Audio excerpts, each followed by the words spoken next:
But let's talk to Isabel Oakeshott, say a very good morning to her, because here we are in the midst of the school holidays. Isabel, it's always a difficult time for parents because you can't always do what you want to do, but welcome to the show. Very good morning to you.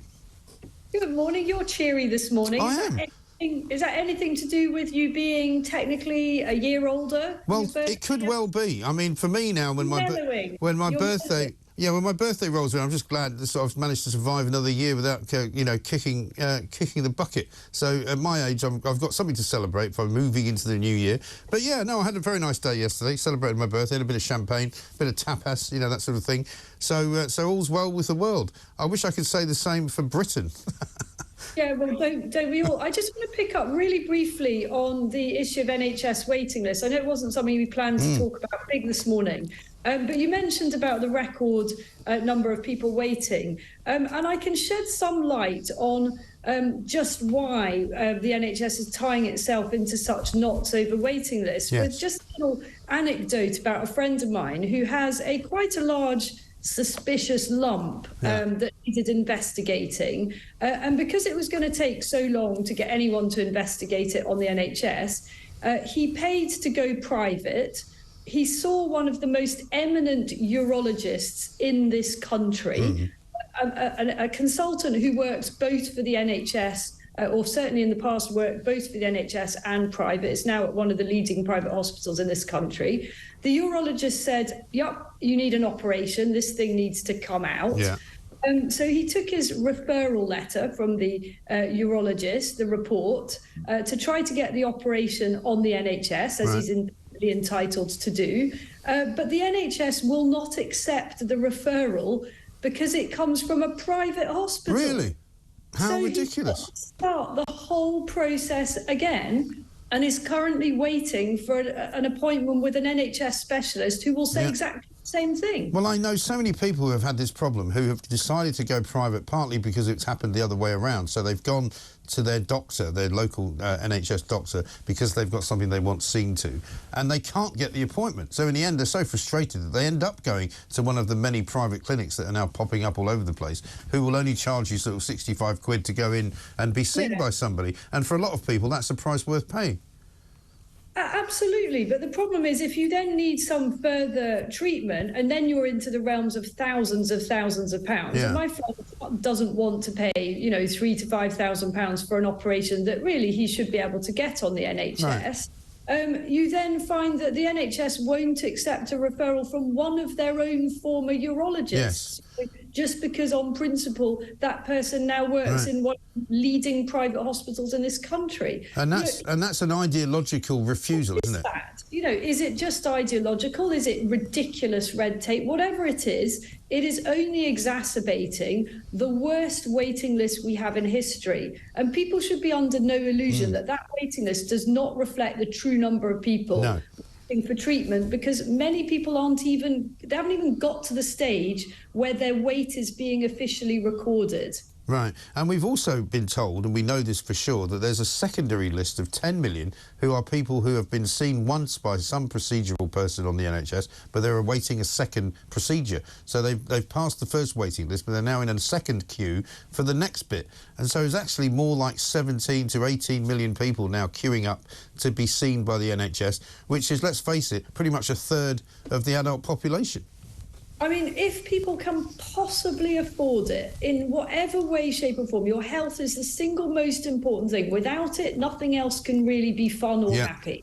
So, I mean, I genuinely think, I regret to say that people should opt out where they can to try to short-circuit the system, but in an informed way, knowing that there may actually be further hurdles along the line. So you can't necessarily assume that just because you've got a referral from a private consultant, that will get you straight onto the list for an NHS operation. But do opt out to get a GP appointment if you need to, just to try, and scans, all those types of things that you can pay as a one-off.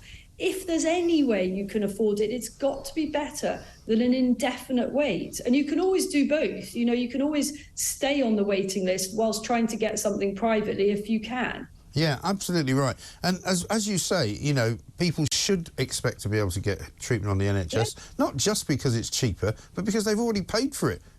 Something like a quarter of your income tax goes straight to the NHS, right? Yeah, I mean, 100% agree. It is disgraceful that we are now effectively evolving into a two-tier health system, all the while propping up the fundamental tier to the tune of practically £200 billion a year. Right. But in reality, the point of the NHS is that there shouldn't have been two-tier healthcare, some for the rich and the better off and some for the poor. But that is what has now evolved. And sometimes you just got to deal with the realities that you've got. And, you know, I just say don't die on the altar of principle. Yeah. Yes, you deserve your treatment on the NHS. Oh, hell yes, you do. Yeah. Don't die on that principle. You know, do what it takes to short circuit the system, because I don't see any speeding up anytime soon. No, of course. I want to say finally that occasionally the NHS has the ability to surprise on the upside. And one of my relatives has been processed very quickly for an emergency scan. So I don't want to be too negative. Sometimes no, listen, it can work. But the trouble is that's a much more rare story. You know, it's more like a news story now if somebody actually gets treated properly and without any problem whatsoever on the NHS. And now that the record's been broken yet again, it'll take even longer. Speaking of records, there's yet another record we're being told has been broken. New arrivals, we are told this morning, appear to take channel crossings to more than 100,000 since 2018, and this is according to eyewitnesses. I assume that means people are counting them in and counting them out. So over 100,000 people. This is a number, of course, that the lefties were telling us for years is a very small and insignificant number of people compared to the number of people who actually emigrate to this country legally. Well, it's not a small number anymore. 100,000 people is a very large town in this country. And let's be really, really clear about this. The vast majority of those people do not have a genuine asylum claim, not least because the majority of them should be inadmissible on the grounds that they came through a so-called safe country, third-party country to get here. I've just been looking at the legislation on this. If you come through a country that is safe before you make your claim here, automatically your claim is inadmissible. So why are so many claims still being considered? The vast majority of people, well, if they've come on a boat across the channel, they've come from France. Yes. So that seems pretty black and white to me. I think what's happening is that they're claiming that they've been trafficked, and that's a loophole in the safe country legislation. But I don't think you can claim you've been trafficked if you've actually paid to get here. And if you truly have been trafficked and come here against your will, I'm sure you wouldn't mind being sent back again. Well, exactly right. But don't forget, they have also overcome this massive phobia of water that they all have as well. Incredible that they've just sort of shut their eyes and stuck their fingers in their ears as they were literally crossing the channel going, no, I'm not really on the water because I'm really frightened of it.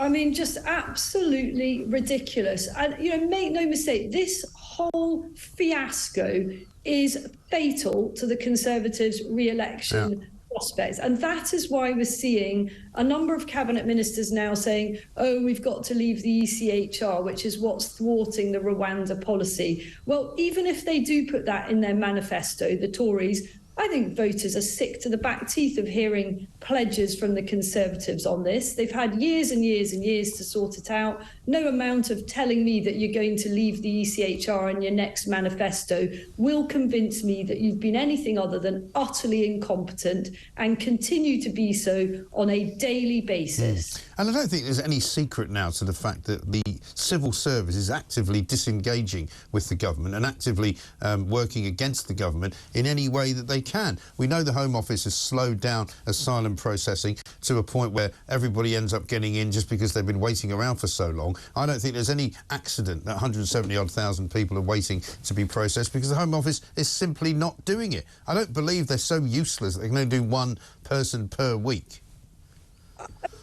Well, I've got some good information coming out on this in the next few days, and there are many reasons why it's such a fiasco. But when we talk about getting through the backlog, the fundamental set of instructions that are being issued over how to handle these cases is at the heart of why the whole system is collapsing. Yeah, I don't think there can be any doubt about that. And somebody points out to me on Twitter here, Dominic Raab was in the midst of trying to set up a new kind of UK Bill of Rights, but then, of course, he was hounded out of office for bullying. You know, there seems to be almost a sort of a staged defence of the civil service and a staged attack on the government every single time it tries to do anything, well, that will affect the civil service.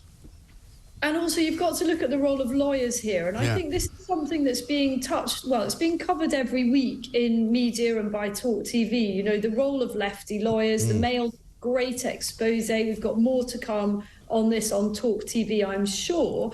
But if you look at this in the round, lawyers up and down this country, for their own greedy reasons, a combination of greed and ideology, are consistently trying to thwart the will and the power of a democratically elected government. And they are doing so highly cynically. There is example after example of law firms. They are basically highly predatory, they are parasitical, and they are feeding off the ability to make a great deal of money challenging things that the voters have elected this government to do. That's not an excuse for the government not to be cracking on with it. They should be tackling the root of the problem and why they're being thwarted. But there are so many elements of the so-called establishment that work against the will of the people here. And I'm sorry to sound a bit Brexity and a bit will of the people. No, you're absolutely right.